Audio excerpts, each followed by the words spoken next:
Jeremiah Boucher, a commercial real estate investor with over 20 years experience. This show is designed to help you build your business, become a better real estate investor, and help you see opportunities that will keep you ahead of the competition. This is Finding Your Edge. Here's what I would love, Jeremiah. In a perfect world, it's like, all right, Marty, what if you were 33 again, right? And you had a pretty successful flipping company. You understand how to find deals very well, right? Single family, but it transfers over. What would be your move? Like if Jeremiah was 32 again and already had some momentum with real estate, had success, but knew that he wanted to go bigger because of a number of different reasons, what would be that first step? Yeah, what would be that first step? Yeah. Well, for me, I don't know what you want in your life professionally, but for me, at first, I thought I wanted just to own a couple, maybe 10 pieces of real estate and I could retire, right? And in the beginning, I wasn't thinking big. I thought just, I will get enough assets to have enough income to have a small company that I really have the freedom to do whatever I want. Now it transitioned into me having a big company or a mid-size, and it'll be a big company, and I raise a lot of money and build up a big, real estate company. So what do you want personally? What's your future look like? Yeah. So let me grab it. It's something that, I realize that I have the capabilities to be and do very special things. And I want to be able to do that. So for instance, 10-year plan, I want $100 million net worth. And I want to be able to, in a year, buy $50 million worth of commercial property. Got it. So, and then in my 10-year plan, I seek world-class responsibility, CEO of public company level of responsibility. And, the prestige I seek is to help people reach their goals. And I want to command world-class authority, and I want my followers to love to follow me. So that's really what I have, and I look at every single day. And, to the point where I realized I wasn't getting it done the way I wanted to. So I stopped drinking 30 days ago.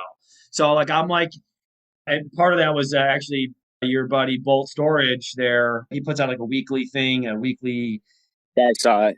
So now it's like the top level guys don't drink. And if they do, it's like very, very small. So I need to put all the chips in so that so at least I can say, hey, I put I went for it. I went and did it. And so that I don't have any regrets like 2-3 years from now or 10 years from now. It's like, well, you didn't really do everything to your best ability. So that's what I'm doing. I want to just figure that out. I know I can. I've already had success. There's evidence of success in everything that I've done so far. So this will be the next thing. And it's just going bigger and figuring that out.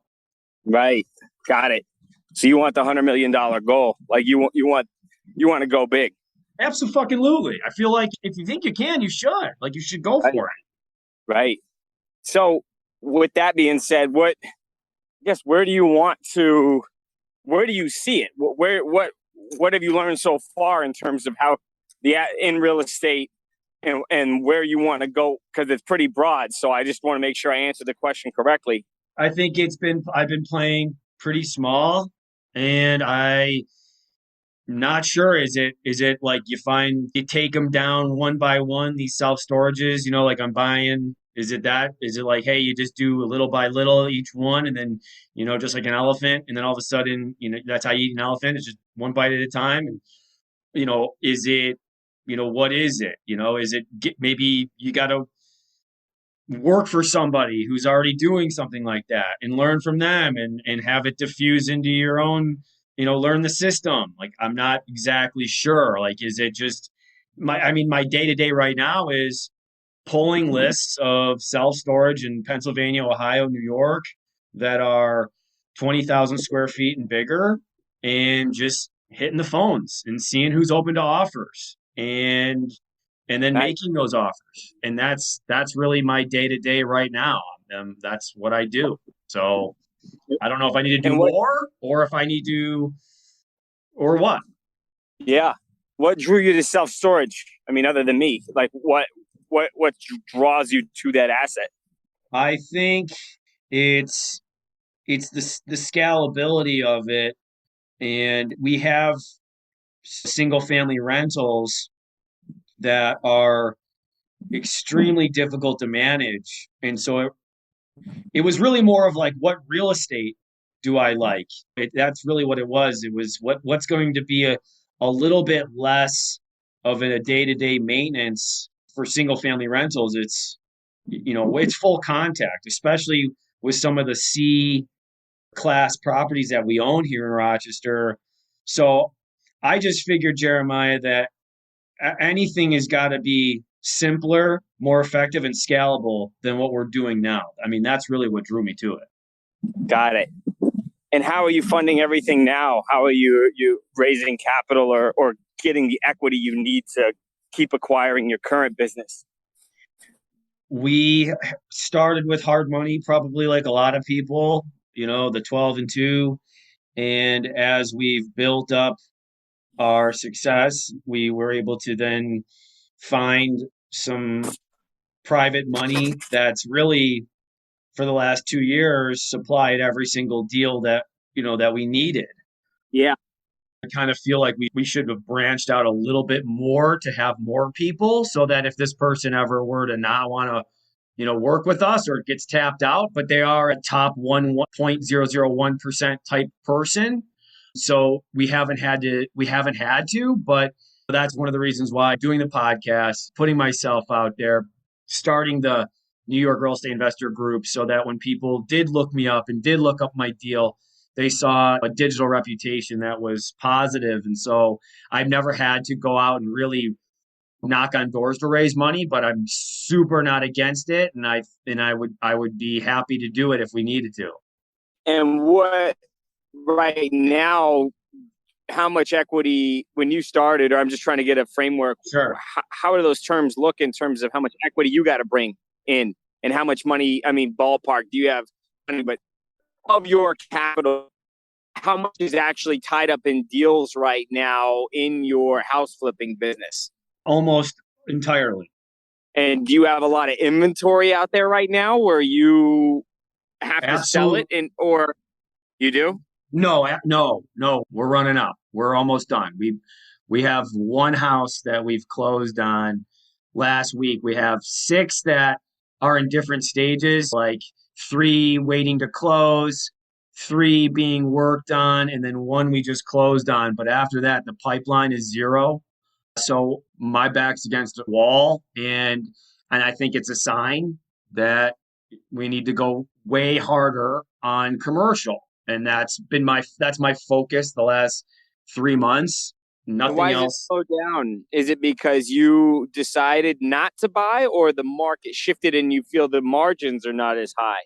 Market shifted, and the properties that really make a lot of sense are not there anymore. That's really it. Truthfully, it's also something that's just also become kind of boring too. Yeah. It's not exciting any longer for us. We're very grateful. The $60,000 to $100,000 profit flips, just they're not. We don't, like, my partner and I were like, it's kind of like, okay. Back 2 years ago, we would have lost our minds. It's just different now. So we're just Yeah. So we, and How many years have you been in it?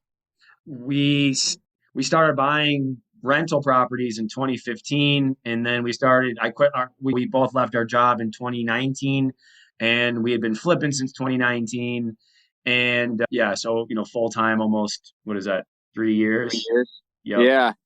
And how many have you done? We've done how many 50? flips? Yeah. We were probably right around like 39, 40. Okay. And you have roughly 10 in the pipe now? Pipe, yep, 10 in the pipe right now. And when you started, was it, you made what, 30, 40 grand, or were you always making 50 to 100 grand? Always pretty much like 50 to 100,000 per flip. He's a 50-50 partner? 50-50 partner, yep. And you guys complement each other in the business? Absolutely, yep. You want to trick with him when you grow in commercial? Yeah, yep, absolutely. And what, he's the operator, or is he more the management? Okay. And you're the operator, management, acquisition guy? Yep, absolutely. And you're dealing capital? Okay. Yep. And So, but right now you said, so all your cash though is tied up in the 10 properties you have now, the majority of it? Yeah, I mean there's some on the sideline, but yeah, I mean we're predominantly a lot of that money is tied up in the flips that we currently have. But we are selling a large part of our we are selling our portfolio of rentals. We probably have about 50 at any given time, and we're selling a lot of the rentals that we have to get sizable down payments for these purchases that we want to do. You know, these larger deals that we want to take down. So yeah, that's something that we're working on too. But some of the stuff, Jeremiah, we don't have the ability just to sell them all in a package because we've really leveraged a lot of the rentals. So we have to wait in order to be able to sell those because right now they don't make sense. So right now you got those roughly 10 properties or so, give or take. And I mean, we can bleep it out if you don't want it, but how much cash do you have tied up in all that? Not your equity, not debt. You got out there? Yeah. You think with profit? Yeah. So your money plus profit, you got out there?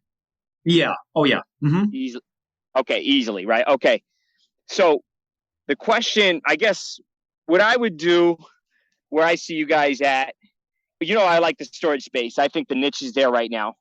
I think that you can scale it. I think that it's a great asset class that a small guy can get into. I think there's a lot of deals out there.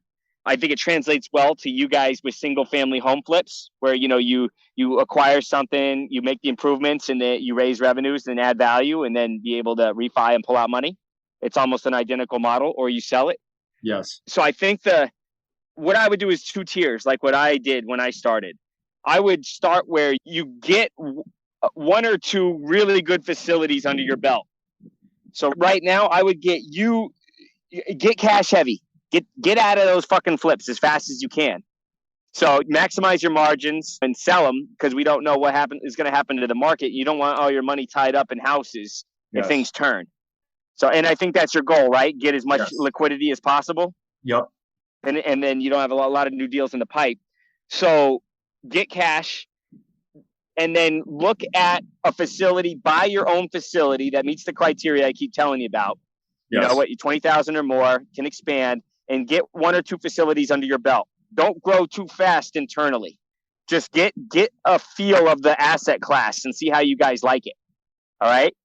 Okay. So I would look at getting an SBA loan, get in light, get it 10% down, start to tee that up with a lender.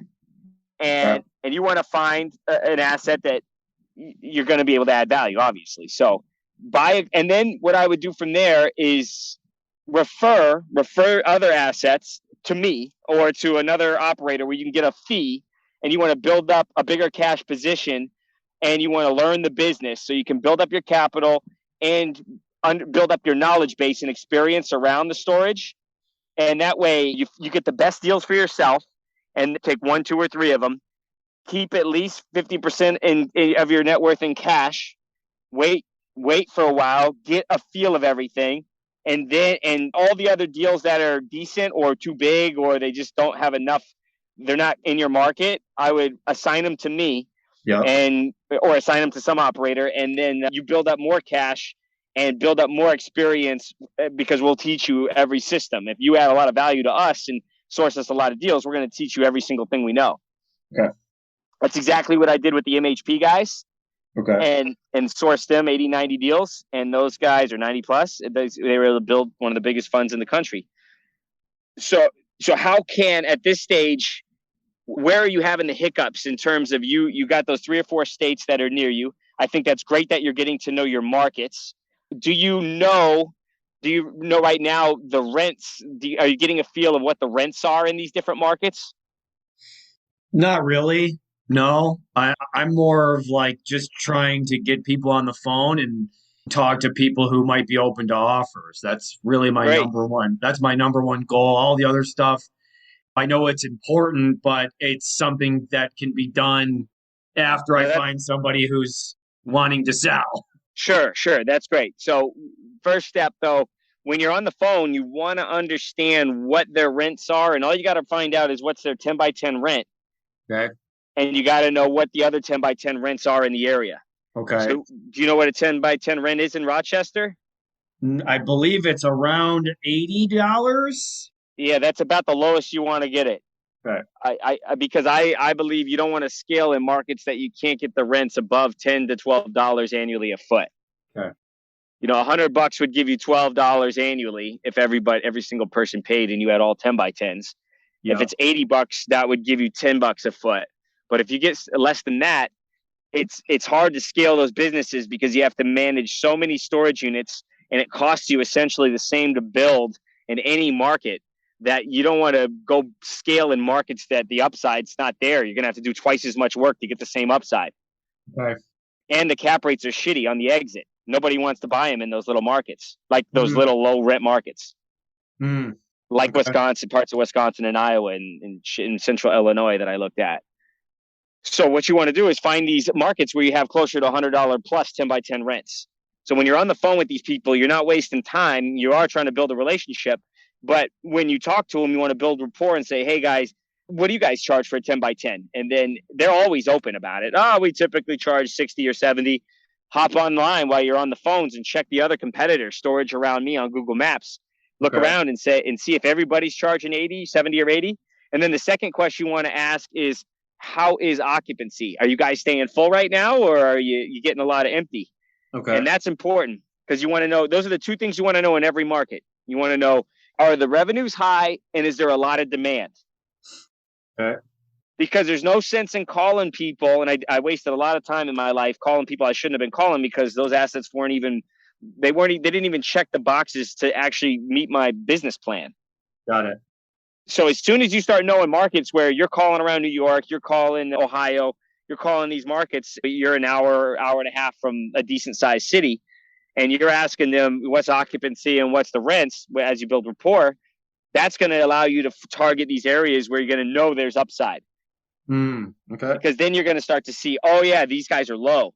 These markets meet my criteria. These markets where I can expand in these markets, I can add more storage and I can make money on that. Because if I build, because I know you can build anywhere, pretty much in the country for $65 a foot. So if I can build right now, then I can add value because I know instantly I can get $12 rents annually. But if you're in these low rent markets, you can't build and make money. That's such a good point, Jeremiah, about the fact of like wasting your time on stuff where it's if it doesn't work and if it doesn't, like, that's what I really wanted to figure out is like, okay, where are the areas that it's not going to be a waste of time, or business that they currently have is just not going to fit for what the entire game plan is, which is to buy it, add value, and then sell it at some point. That's right. Right. Right now, the most important thing in your career is MOIC, multiple on invested capital. You got to flip your money as fast as possible, right? Yes. That's internal. That's how you maximize internal rate of return. You buy it, you add value, you sell it, and you need to get cash. And then once you get cash and once you get a track record, people want to give you money. Yes. Now, a lot of people will tell you to go raise money now, and that's cool, and that a lot of people have done well with that. I just did it differently. I felt more confident and I felt more powerful when I did it myself. I said, I put all my money on the line. I've done this a handful of times. I made a lot of money for myself and a handful of people, and now I'm ready to grow. Now give me some real money. So that's where I think you got to build a track record and you got to get a lot of cash. That should be your main focus. Okay. Now, in the meantime, in the interim, before you do a deal, because a deal doesn't pop out of your ass, you gotta actually learn your markets, and you have to learn the metrics in those markets. So you gotta, like I told you there, you gotta find the markets that have upside. So higher rents, high occupancy, and still a decent like affordability in the price. That's where you go find the deals. So I like the Midwest for that reason, because it's less competitive. Right. And you typically want somebody, if they don't have a website, if they're not utilizing technology, right away they have a high probability they're not really maximizing the business. That's what I wanted to ask you is like, is it a solid idea to go after storage facilities that are, let's say, heavy negative reviews or don't have a website? Yes. Okay. Yeah. Those are the best.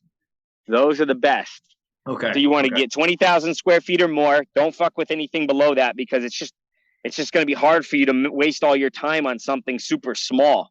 Okay. And then you want to really, like you said, build rapport. So how are you getting your list, and how are you finding owners' numbers, and do you have the owner's age? Wow, that's a great age. I didn't even think about, but I use Reonomy to pull the Yep. lists, and with the list, there comes the phone numbers. I'm not sure. They haven't been great phone numbers through Reonomy, but maybe I need to go in and skip trace them through another company as well. A lot of my skip tracing I do through my texting platform, which is Launch Control, and I've had success texting self storage. I've had success texting mobile home parks. Yes. But yeah, to answer your question, I never thought about age, but that's a no brainer. Yeah. I What know. you want to do is Yeah. fast people search and true people search, Okay. and get your VAs on Upwork. Start. Do you have the square footage of your facilities? Do you know how big they are? Well, in Reonomy, you can pull just like 10,000 plus. Okay. You might be missing a few, but what you might want to verify. So those guys, what I did is I had a lot of these VAs measure the roofs on Google Maps. So you're going to pull them all up. You do the measuring tool on Google Maps. You measure them and you add them up. Do you know what I'm talking about? If you right Like click go on on Google Earth. or Google Map, either one, Okay. and you can actually click on it, and there's a measuring tool, and you could tell if there's 5 or 10 long, skinny buildings, you're typically going to have at least 20,000, probably 30 or 40,000 feet. Okay. But you want to verify that, because a lot of times the tax records are wrong and your square footages are wrong. Okay. So you get the square footages, then you get you make sure they look it up. They see if there's a website. You put the website on there, and then they're going to look up the owner from the tax record from Reonomy, and they're going to do fast people and true people search, and they always have their age. That is one good thing they have. If you can't get they're going to have their phone numbers as well. But if you can't get their phone numbers, you're going to have to call the facility and just leave a message for the owner and try to catch them. Got it.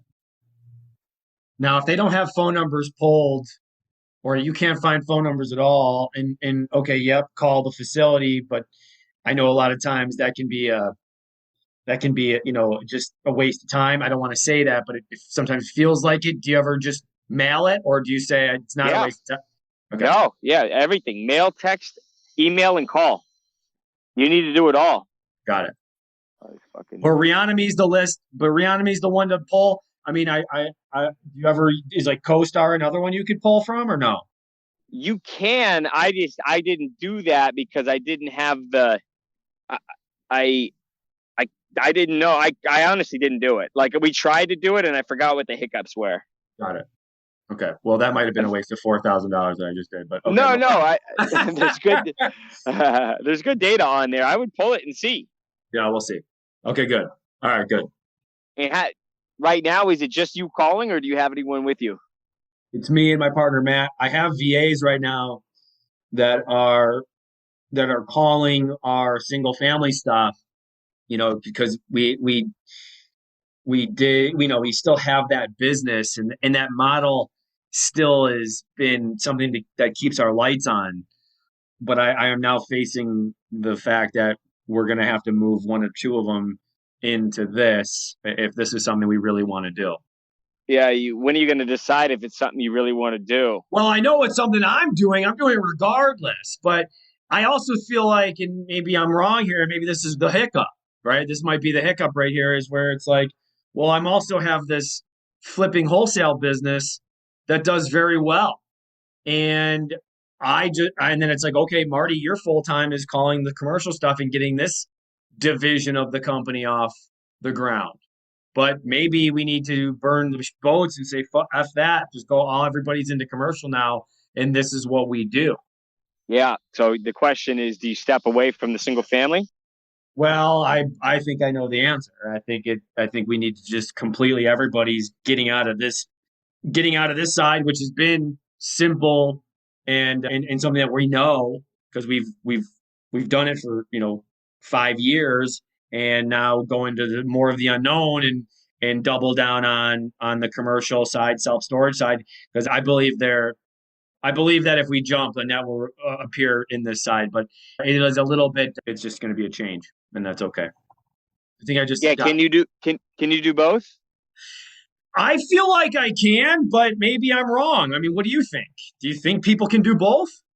I mean, of course, it's possible. But the question is, you know, number one, the market's shifting, so the margins aren't there. So you just want to make sure that is there enough profitability in the business, and then number two, do you guys have the resources and team? Do you have enough of a team where that you can do both, and it's going to allow you to have the time to commit to both? Right. Do you have the leverage? Do you have enough employees to help you? Yeah, I believe that we do. I mean, I believe that we do. I believe we can do both. I believe that we can do our wholesaling side just to keep the lights on because, as you know, it it's still you need some cash coming in to make sure things are done properly, and that's kind of like our day to day. My VAs are working those lists, those single family stuff, assigning. We're not flipping anything anymore, so there's a lot more time now that we have to go into commercial and to do the self storage dialing that we need to do. I guess my question, Jeremiah, is other than dialing, right? Other than doing my outreach, is there something that I'm missing? I know I have to learn the industry. I think I'll do that through my cold calling. That's right. You know what I mean? I really believe that I will. It's going to diffuse into me. But I mean, other than finding deals, I'm missing something on what else I should be doing. No. Right now, if you're not tied up in the operations of your house as a referral company, your assigning company, or your flipping company, and all you're doing is getting referral fees and building up your cash, and then you're also liquidating some of your properties and getting a profit or margin on those. Right now, your main focus needs to be building relationships with people. Okay. So you need to, there's ways, I have lists, and if there's ways to work out how, I've never given it to anyone, but if there's ways to work out where you are obligated to give us the first run at it, that's different if you're willing to do that. And it would save you a lot of time, because what you need to do is build rapport and get to know these people. And then secondly, you need to, do you understand the business? Did you read enough on it where the asset class itself, you feel like you've got a good grasp of the income and how the expenses work? And I mean, obviously the fundamentals of commercial, but have you studied up on storage? No, not to the level that if I'm being asked a ton of questions, I mean, I'll be candid. I really want to just talk to owners and tell them what I do. Hey, this is Marty Grizzanti. I'm headquartered in Rochester. We have a 1031 exchange that we're coming up to do. And hey, Jeremiah, I got some boots in the ground around the Keene, New Hampshire area. And I'm just very curious if you're open to an offer. Not that you might be interested in selling, but are you open to an offer on your facility? Yeah. And then if there's even a touch of yes, it's pretty standard. What's the net rentable square footage that, hey, I can't tell. I mean, I know it from my partner, or they drove by, or I can see it, of course, through Google, but what's the net rentable square footage you have? And as you're doing that, you're building rapport. But no, I need to do a better job of learning the industry. But like I was saying, and like we've talked about in the past, I feel like you're going to learn a lot by just calling and just kind of shooting the shit and just saying, yeah, I do have one. Hey, I have one. My partner's got a few. Or what I've done too, Jeremiah, is I go, hey, I got one or two here in the New York area, but my partner, let me show you their website.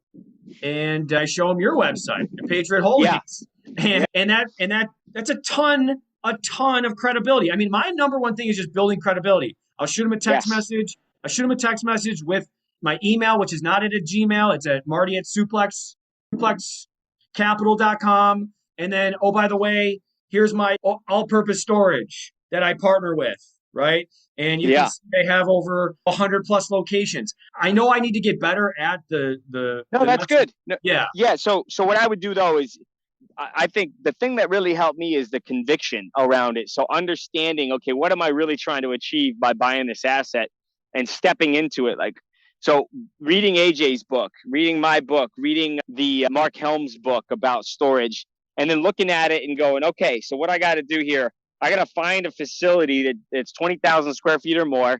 It's got to bring in $10 or more annually. So they got to be bringing in 200 grand at least. It's got to be a third expenses, no matter what way you cut it. So that's 66,000. So there's, 133,000 or 134 of NOI. At that point, I gotta pay at least, $1.5 million. You're not going to get it for, it's tough to pay, less than that. If you can get a 10 cap, it's amazing. But if I got to pay $1.5 million, if I get SBA, I'm going to need at least 10% plus reserves, maybe 20%. So I'm going to need about 300 grand to be safe. And at the end of the day, that debt's going to cost me, 5.5% interest on $1.2 million or whatever it is. And so that, your debt constant, that's going to be roughly, 6.5% or say 6.5, 7% times your loan amount. That's with your principal and interest. That's going to be the total cost of the debt on the asset. So that's, 90,000 a year in debt.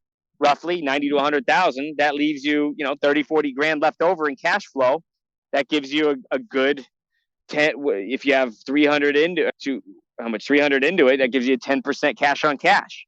Like that's what you need to know. Now, I'm not saying you need to know it in and out, but just the high levels, these things in your head will allow you to spend time on people that are going to be realistic, so that you can make offers that are within the ballpark of what's actually going to achieve your goal. Got it. Did I go too far with that, or did you follow along? Could you just kind of go back again into the high level of what you just said there in regards to like the numbers I really got to know in order to make the $30,000 a month? Yeah, exactly. So, I'm going to have that calculator at patriotcalc.com and people can go through it in 5 seconds. So the inputs that you need to know, like you said, rentable square feet. And then you got to know, because you got to know what you're looking for if you're out there calling. You're busting your ass, right? So you got to have in your, like, what are they, your reticular activating system. You got to know what the fuck you're trying to find. Yeah. So what you want to find, if you're getting 30,000 square feet, and at the end of the day, you can generate $10 a square foot in rental revenue. How much is that? 300,000. That's right. Annually, 300,000. So you got to be able to your asking rents, your street rents need to be closer to $11 to $12 annually. And then you take out vacancy, you take out concessions, you take out bad debt, people not paying. And at the end of the day, this sucker is paying you $10. Your actual gross rents are $10 hitting your account. That's 300,000 a year, right? Okay. So that's, how much is that a month? Divided by 12, it's 25,000 a month. Okay. So you got it. That's where you got to get the rental revenue too. It doesn't have to be there now, but the market has to allow for you to get there. Got it. All right. So that's your goal. That's your income goal. Now on the expense side, New York, you have a little bit higher taxes, but for the most part, you're about 33 to 37%. But I'd say 35 to be safe, or you could just ballpark it and say a third. But I would say a little bit, you're probably at 35%. Okay. So out of that, ballpark numbers, let's say it's 33, you're at 100 grand in expenses. Okay. So your NOI is 200 grand, right? Yeah. NOI is 200 grand. The question is, how much can you get this facility for? What I would try to do here, this is like the short, sweet, quick class. Whatever they're bringing in now, if they're bringing in 15,000, you try to do that 100 rule. You offer 1.5 million. Whatever their gross monthly rent is today, you offer 100 times that. Yeah. What you want is facilities where they're not charging the market rent, where you're not getting your 300 grand a year. You're getting, 20,000 a month or whatever they're 15, 20,000 a month, and you're buying it for 1.5 or 2 million. And then you're able to get the rents higher so that you can get a strong cap rate or a strong return on cost, which is the fancy way of saying like what's your stabilized cap rate. Okay. So I'm trying to keep it very simple, but does that make sense where, you're going to analyze it and you got to do a cap rate, but basically if you buy it for 100 times gross monthly revenue, actual revenue now, you're going to get it at a good price. And as long as you can raise rents, you're going to have upside and you're going to make a good profit. That's huge. The gross monthly, taking the gross monthly that they bring in and then, timesing it by 100 being the rough offer amount. Price. That's right. Great, especially, and now I really get it why it's important to know the market that we're calling, because if they're bringing in, like you said, if it's 15, 20,000 a month, but I think that it can be 30,000 a month, then you can offer that 100 times and feel pretty good about that if they're interested in something like that. 100%. Right. Once you know there's an increase in the rents, and if you have a little extra land you can expand on, you're golden. You got plenty of room for a buffer. Basically, in the back of the end of the deal, what's really going to happen is once you make the improvements, you'll probably increase the value of the asset by like 30%. Excellent. That's what we look for. Okay. So, and the numbers, it all pencils out. Sometimes it's more, sometimes it's less. But if you have that upside on there, you have a lot of room for error. So you can make the offer. If you get it close to 100 times monthly revenue, it's going to cash flow a little bit, and then you have some upside left in it. And then you from there, you could go out there and hustle like a madman, giving out shitloads of offers. This is how I built my whole career. Dave and Frank told me what we want is great deals for 60 times monthly revenue for mobile home parks. And our cap was around 70, 75 times revenue, depending on how much you can raise rents. Sometimes we'd pay a little bit more if it was nice. But at the end of the day, I wasn't even really doing much analysis. It was volume, man. Yeah. Shitloads of contacts, lots of caffeine, exercise, and contacts. Yes. So that's all. If you want to really get committed and get your buddy to do what he's doing, you and a team, you grind on the calls and you just send out offers. And I would say your script is decent, but what I would prefer you saying is keeping it tight and concise. But I like where you're going with it, where it's, hey, I'm Marty. I'm in multifamily. I've been in the business a while now. I'm tired of it. I'm selling it. I'm selling off all these shitty houses that I don't like running, and I want to get into storage. I just am getting into it. I have one now. I have a partner. It doesn't matter if you say that or not, but if you want to, and I want to go get into storage. Would you be interested in selling? Would you be open to an offer? So you're stating who you are. And if you state what your experience is in the negative, it's very hard for them to argue with. It actually works really well. So I am doing this. I'm in single family houses. I don't like it. I need to save on taxes because I'm selling them, and I need to go buy something, and I need to buy something in storage now to replace it. And yes. I'm interested in storage because I need to do this.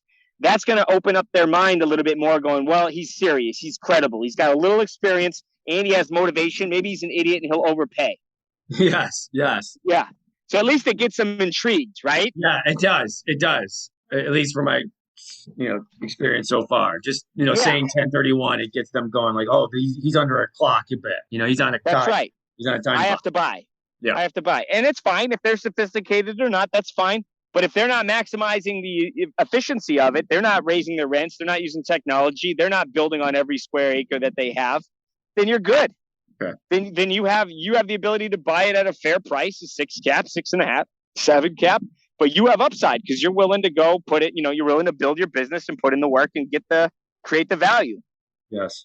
And you're not taking advantage of them and they're not taking advantage of you. You just have a better business system and you're committed to doing it. Yes. So you make the contacts, you start understanding the rents, then you start piecing together, putting the dots together. So you start to figure out these guys are in their 50s or 60s. These guys, their family, they only own 1 or 2. If you filter your list and you see all of them in each county, in each state that you're in, you're going to start to see if they have multiple ones or not. And that's where you start to really make the connections of being able to focus on the high level leads where I filter them out.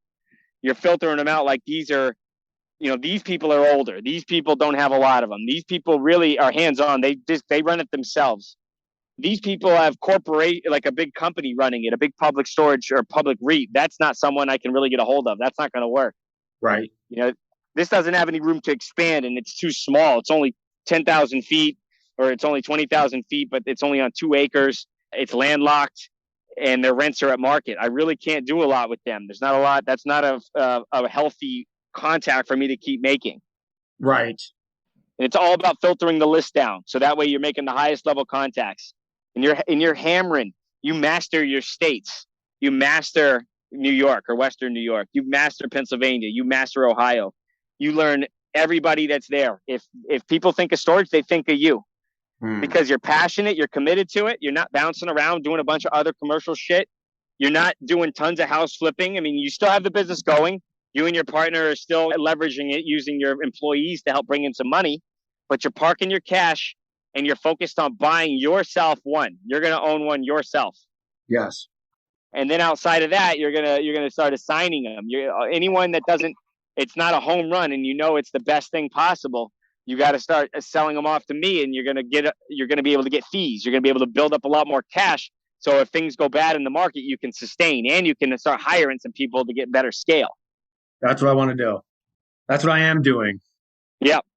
So if that's the path you want to go, man, one, go get educated, envision it. It's cheesy, but visualize it. Do the whole thing we did in sports, where you like really picture it happening to you.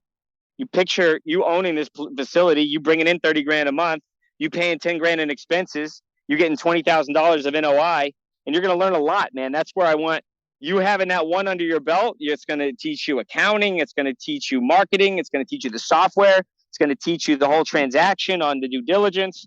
You got to get this one under your belt. I mean, just the ease of like what I saw with at least this one company, the software company, ESS, that has like the website, the data, like it has everything right there. Yep. I mean, comparative to the 40 rental properties that are, half on Section 8, that need constant communication, that need constant maintenance, that need constant just attention. This stuff is not. It's just not as difficult. Not at all, man. It's just plain simple. I can't say it any other way. It's just right. It's just simpler. Not saying it's not as difficult, but it's simpler, and we're not afraid of the work. We're just not. That's it. Yeah. No, it's strategy, man. Right now, it's just strategy. It's the theory of constraints. You can't do everything all the time, all at once. Right. It's not possible. You gotta cut back and hyper focus on exactly what you want and the actions that are going to get you there. Right. So I wanted to make sure you were clear on what you want. Absolutely. And then now you got to take the action to get there. And you are. But it's just a more efficient action now. Yes. And ESS is the ticket. So every guy that's a house flipper around the country, man, I love this model. You get rid of the stupid flips. You build up a list. You cold call. You do exactly what you did with buying houses. You buy a couple facilities. You try for some owner financing, or you get an SBA loan. You get ESS. You learn the business, and then you try to scale. You do whatever you can to scale. Like that. That's the fucking path. And there's a lot of opportunity right now to do that. Great. The big REITs don't want to do it. It's not worth their time. Guys like me don't have the time to do that, all of it. We're building, we're buying, we're managing, we're raising money. We need guys like you getting your own facilities and then selling off other ones to us, where there's still some profit, where we can still add them at scale. We can add on and do more expansion. We can raise revenue more. That's exactly what I want to do. I mean, I think, as I've already been calling, and it's going to even be better now, because I'm really focusing on New York, Pennsylvania, Ohio, and I want to send you guys stuff. I want your shit to grow. I want to diffuse as much as I can from you into my brain, and there's no reason I shouldn't. And because I know I can, I should. And so that's the model, and we're just going to keep going. Yeah, it's just patience. It's just being just right. And what I said, just no big ups and downs emotionally. The deals are going to come. They're going to come and go. They're going to fall apart. You're going to get some, but don't let it. It's about the game itself. It's not about one deal. Not one deal will never make or break you. You got it. It's about the game, and the game is you learn it. You learn exactly what it is to go find a deal, and you always have a shitload of them in the pipe. You stay consistent, right? You stay the course. Like I said in the book, you just day in, day out, like Cal Ripken, man, just showing up and just playing it. And then you're never too manipulated or worried or greed or fear or envy or any of that shit is never going to get at you, because you're always on to the next opportunity and you're not clinging to one deal. Yeah, not clinging to one deal.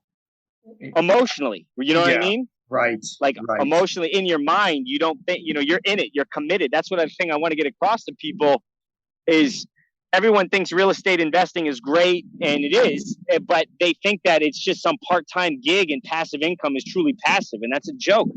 Yes. Right? It's a business, and it takes absolute commitment to come from nothing. If you don't come from a shitload of cash, you really aren't going to do anything in real estate. Right. Right. Unless you're committed to just working and grinding and scraping from the bottom, being an entrepreneur. I mean, basically being a bootstrap deal maker where you're getting creative, you're talking to people, you're looking at properties all the time.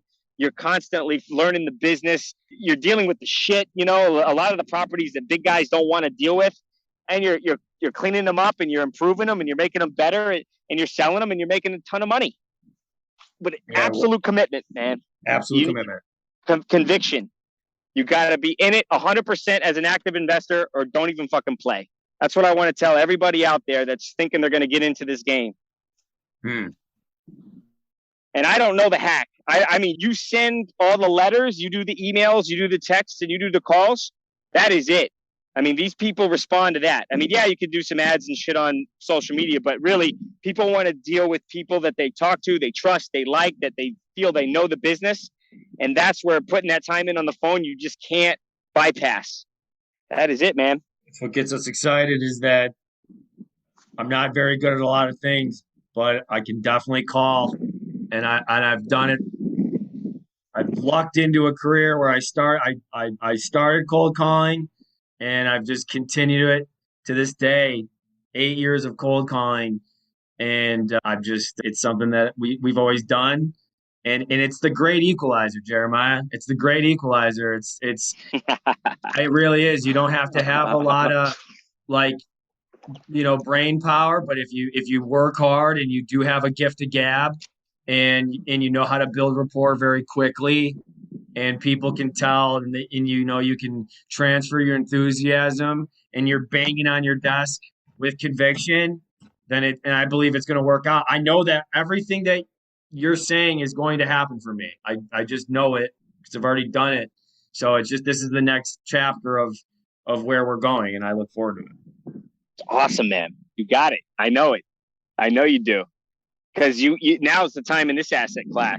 It was mobile home parks when I started. This asset class has its day, and then it'll be something else in 10 years. So you can't miss it because it's gone.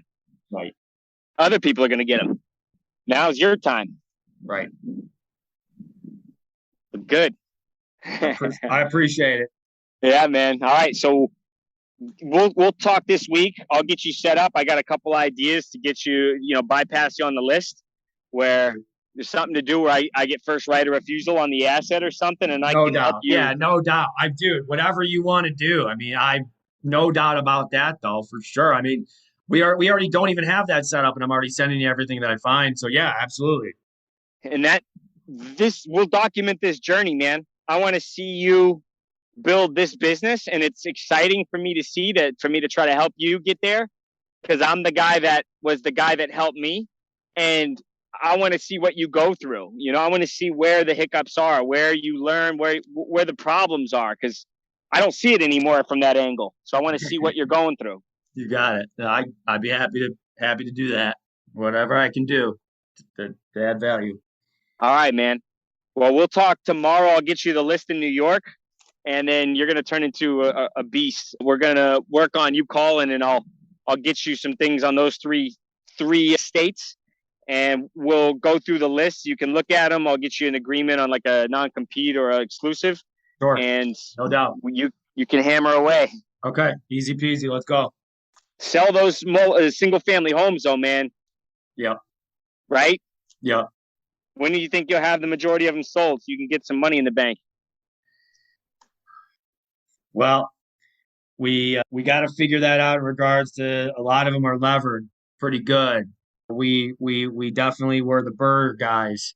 We buy them, we rehab them, and then we would refinance. So some of these are just going to be gum on our shoe for a bit, but there's a good portion of them that we will be that we're getting ready to sell. We're just getting the things needed in order to sell them for top dollar, but it's already behind us. It's like we're already looking past that. We're already moving forward into like that's not going to be something that stops us from going into storage, right? Like okay, I get you. You know what I mean? I'm just saying, are you cash flow positive on those assets that you pulled out money, but you're upside down on? Yes, we're cash flow positive. Just that there's really not enough equity to sell them where it would make sense.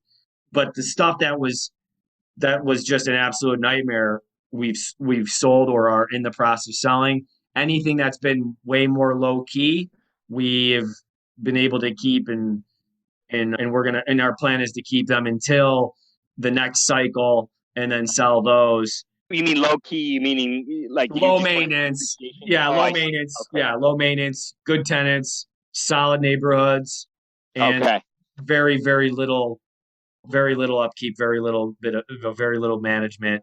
So you're going to keep those in your portfolio? Yes. Yeah. Until because there's really no reason not to. But yes, put a list together. Let's go through them next week. Okay. Show me what the address, show me the cost basis, how much you got in at, how many bed, how many bath, how many square feet, the year built. And let's go over what the market value is versus what your basis is. Okay. And then just estimate, basic cash flow. How much are you pulling out of it a month? Or how much are you not if it's just break even? We got to analyze. Yeah, because you just don't want to sit on, if you can get out of assets and take an L, and then you do it. But if you just got to weather the storm and you weather it, and then on your good assets, the ones that are in great neighborhoods, you make those are going to be your lifers. And then you sell off the ones that have a margin so you can get some, because you need to get liquid right now, man. I'm telling you. Yeah. You cannot be thin on cash. Even me, I am trying to get liquid. I feel like there's some shit brewing. It's going to get a little tight out there. And when debt and investors get tight, then the money dries up and then asset values go down and the guys that have the money win. No doubt. Yep. No doubt about that. So let's get liquid. Look at whatever you can sell, you sell it and you get lean. And I know you live pretty lean, but you want to definitely not have a bunch of wasted expenses, wasted people. You really get clear on your operating costs because you want to make sure you're going to be able to sustain this. People are getting greedy and they're over leveraging and they're still buying too much. So let me know when you analyze that and see whatever you can sell and get liquid, you got to do it. Okay. Thanks, man. We will. We'll talk next week. We'll get this going, get it all transcribed for you. All right, brother. See ya. Have a good one. For more information on commercial real estate investing, go to patriotholdings.com. Thanks for listening to Finding Your Edge.